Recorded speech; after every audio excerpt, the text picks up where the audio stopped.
Today I'm going to show you guys how to fix the airtight waterproof storage bins. And if you don't already use them for food storage, dry storage, it's really great when you live in a humid environment and you have pests such as weevils or pantry moths, or worse yet, four-legged critters getting into your food. So these handles tend to break off. This one broke, so I drilled a hole in it. I bought these fancy round head combo nuts and bolts for a couple dollars at the hardware store.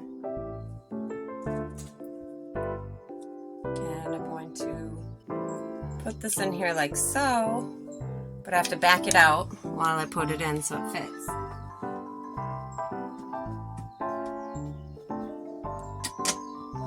I'm going to take my nut and put it on here.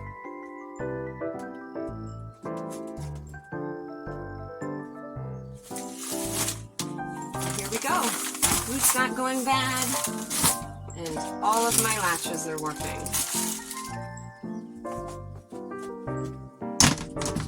So instead of all this plastic going back into the rubbish because your handles broke,